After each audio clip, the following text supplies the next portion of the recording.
قزاقستان پیشنهاد پرزیدنت روسیه را برای تأسیس اتحاد سه‌گانه گاز بین روسیه و قزاقستان و ازبکستان را نپذیرفت.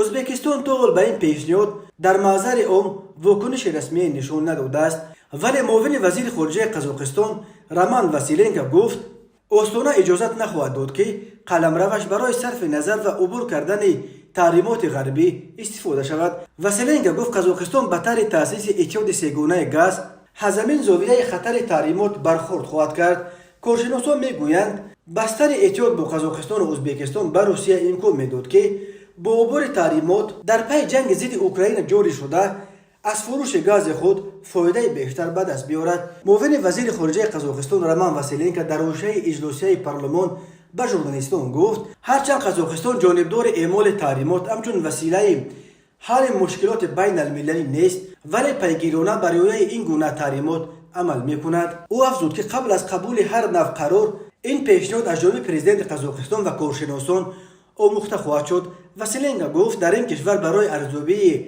خطرهای احتمالی در پس منظر تحریمات ضد روسیه کمیسیون حکومتی تشکیل شده است. طور قبلا خبر دادیم پرزیدنت روسیه ولادیمیر پوتین روز 28 نوامبر در ملاقات با همتای قزاقش قاسم جمال توقایف تأسیس اتفاق سه‌گانه روسیه و قزاقستان و ازبکستان را پیشنهاد کرد. توقایف اول گفت قزاقستان برای بررسی این پیشنهاد آماده است، ولی بعدا نظر خود را عوض کرد. مطبوعات طرفدار کرمل پیشنهاد پوتین را خیلی گرم بررسی میکنند، ولی درباره از پذیرفتن آن دست کشیدن قزاقستان و خاموشی ازبکستان حرف نمیزنند. نشریه سنترال آزیان ORG می نویسد بقیده جانب قزاقستان از نگاه حقوقی این اتحاد می تواند امکانات عبور کردن تحریمات را فراهم بیاورد، ولی در عمل وابستگی استانه از مسکو را بازم بیشتر خواهد کرد. بر علاوه هنوز معلوم نیست که کشورهای غرب با انتقال گاز روسیه از طریق قلمرو قزاقستان چگونه برخورد خواهند کرد. بدون شک و شبهه